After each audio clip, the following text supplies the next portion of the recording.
आंगनबाड़ी केंद्रों पर कार्यरत उनका वेतन बढ़ाने या उनको नियमित करने की मांग काफी समय से चल रही है। क्या सरकार उनको पूरा करने की मंशा रखती है?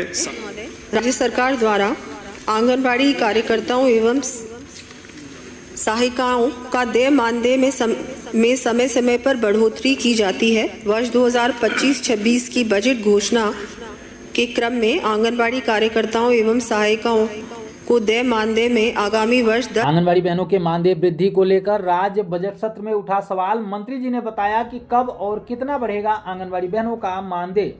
नमस्कार आंगनबाड़ी बहनों, स्वागत है आप सभी का हमारी आज की इस बहुत ही ज्यादा महत्वपूर्ण और इन्फॉर्मेटिव वीडियो में। जैसा कि आप सभी को पता है कि फरवरी से लेकर मार्च तक लगातार पहले केंद्र का बजट पेश हो जाता है, उसके बाद अलग अलग राज्यों का बजट पेश होता रहता है। तो उसी के क्रम में एक और राज्य का बजट पेश हो चुका है। बजट पेश होने के बाद जो प्रश्नकाल होता है उसके दौरान तमाम लोगों के द्वारा सवाल जवाब किए जाते हैं, तमाम मुद्दों पर सवाल उठाए जाते हैं। उन्हीं में से एक विधायक महोदय के द्वारा आंगनबाड़ी बहनों के मानदेय वृद्धि को लेकर सवाल किया गया। मंत्री महोदया से पूछा गया कि सरकार आंगनबाड़ी बहनों के मानदेय वृद्धि को लेकर क्या प्रावधान कर रही है। इसके अलावा एक सवाल यह भी किया गया कि आंगनबाड़ी बहनों के स्थायीकरण को लेकर सरकार क्या प्रावधान कर रही है। तो मानदेय वृद्धि के मुद्दे पर माननीय मंत्री महोदया ने साफ किया है कि कब और कितना आंगनबाड़ी बहनों का मानदेय बढ़ाया जाएगा। इसके अलावा उन्होंने जो स्थायीकरण का मुद्दा है उस पर भी जवाब दिया है। इसके अलावा तमाम और भी सवाल किए गए हैं बाद में। उन सभी सवालों के जवाब मंत्री महोदया ने स्पष्ट तरीके से दिया है। तो आइए आपको पूरी वीडियो दिखाते हैं और जानते हैं कि क्या सवाल किया गया, क्या जवाब दिया गया। तो वीडियो को पूरा लास्ट तक जरूर देख कर जाइएगा।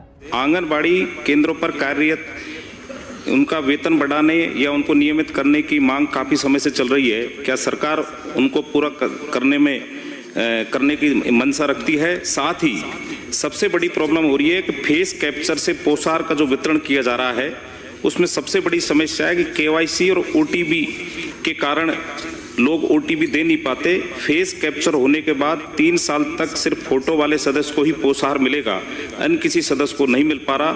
हर बार जब पोषाहार देंगे तो ओटीपी बार बार मांगनी पड़ती है, लेकिन लोग दे नहीं पाते। गर्भवती और धात्री महिला एवं पोषाहार लेने नहीं आती। घर का सदस्य अगर पोषाहार लेने जाता है तो पोषाहार नहीं मिलता। मैं माननीय मंत्री महोदय से पूछना चाहूंगा कि सरकार कुछ इसमें सरलता लाने पर विचार रखती है या नहीं? माननीय मंत्री जी। माननीय अध्यक्ष महोदय, राज्य सरकार द्वारा आंगनबाड़ी कार्यकर्ताओं एवं सहायिकाओं का देय मानदेय में समय समय पर बढ़ोतरी की जाती है। वर्ष 2025-26 की बजट घोषणा के क्रम में आंगनबाड़ी कार्यकर्ताओं एवं सहायिकाओं को देय मानदेय में आगामी वर्ष 10% की वृद्धि किया जाना प्रस्तावित है। 10% की वृद्धि किया जाना प्रस्तावित है। इसके साथ ही इनकी सेवानिवृत्ति पर एकमुश्त ग्रेच्युटी का प्रावधान भी किया जाना प्रस्तावित है। वर्तमान में आंगनबाड़ी कार्यकर्ताओं एवं सहायिकाओं के नियमितकरण के संबंध में कोई प्रस्ताव विचाराधीन नहीं है। दूसरी बात उन्होंने कही कि जो ये ओटीपी की प्रॉब्लम आ रही है, टेक्निकल डिफ़िकल्टीज आ रही है, तो इसमें वैसे तो ये क्या है कि केंद्र सरकार का प्रोविज़न है और इसमें कोई भी अगर अभी तक तो शिकायत प्राप्त नहीं हुई है, लेकिन अगर कोई ऐसी शिकायतें आ रही हैं, टेक्निकल डिफ़िकल्टीज आ रही है, तो उस पर हम लोग जो भी कर सकते हैं कि जिससे कि थोड़ा और आसान हो जाए उसके लिए कोशिश करेंगे।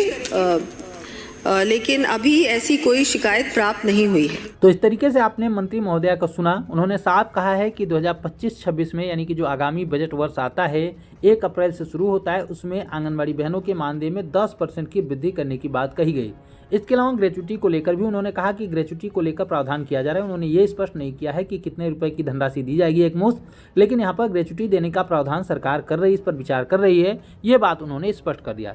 लेकिन एक सवाल और किया गया था स्थायीकरण को लेकर, यानी कि उनके नियमितीकरण को लेकर क्या कर रही है सरकार। तो सरकार ने साफ कर दिया, मंत्री महोदया ने साफ बता दिया है कि आंगनबाड़ी बहनों के स्थायीकरण को लेकर अभी सरकार कोई भी विचार नहीं कर रही है।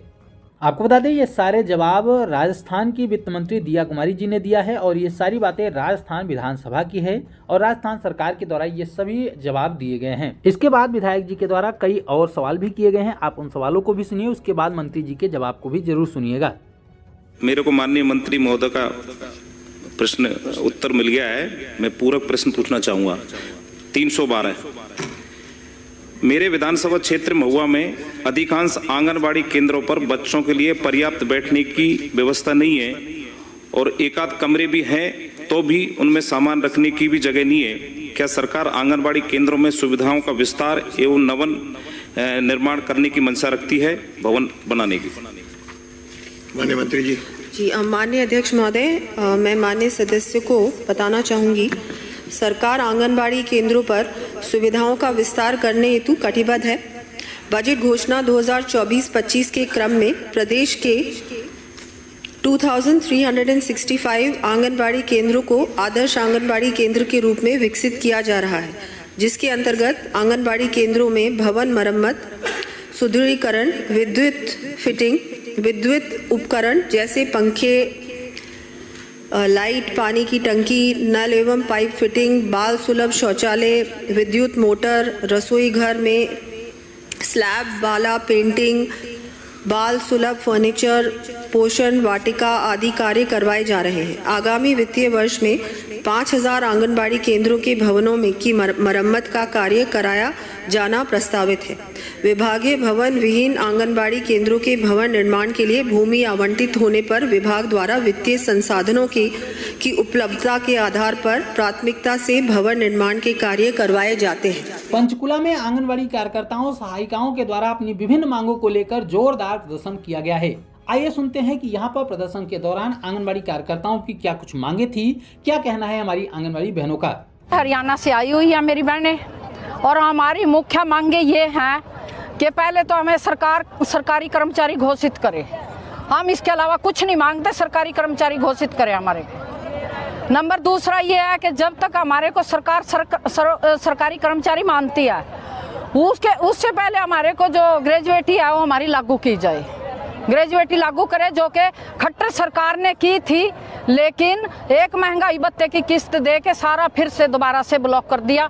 और न्यायिक मेरी बहनें जो हैं, और दूसरा जो गुजरात सरकार के हाई कोर्ट का फैसला है वो हमारा भी लागू किया जाए, उसको लागू किया जाए। ये दूसरा, हमारी प्रमोशन हुई थी सुपरवाइजर बनने के लिए 50% पे, आंगनवाड़ी वर्कर से सुपरवाइजर के लिए, उस पे भी बैन है सरकार।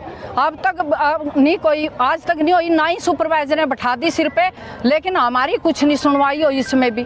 अब नंबर 2 पे आती है कि जो हमारी हेल्पर है उन हेल्पर को भी वर्कर बनाया जाए। अब इसमें कितनी सारी समस्याएं हैं सर, इसमें है कि कितनी तो इसमें विडो भर्ती करती है सरकार, विडो को रेफरेंस देती है सबसे पहले, विडो है, तलाकशुदा है या विकलांगता है। लेकिन सरकार ने तो आज तक क्या इनको सड़कों पे बिठाने के लिए ही विडो भर्ती की थी?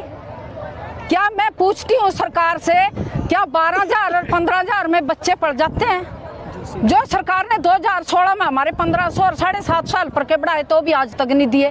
हरियाणा में तो बाकी राज्य में दे रहे, हमारे हरियाणा में वो भी नहीं दिए। तो न्यू भर्ती पे भी बैन लगा पड़ा। तो सर ऐसे एक वर्कर के पास 4 सेंटरों का वजन है और ऊपर से मोबाइल का काम, जो सर सनत सी भर्ती है रही, कोई 5 पढ़ी कोई 8 पढ़ी, मैं कैसे सर इसका काम कर लेंगे? मोबाइल का काम कैसे कर लेंगे?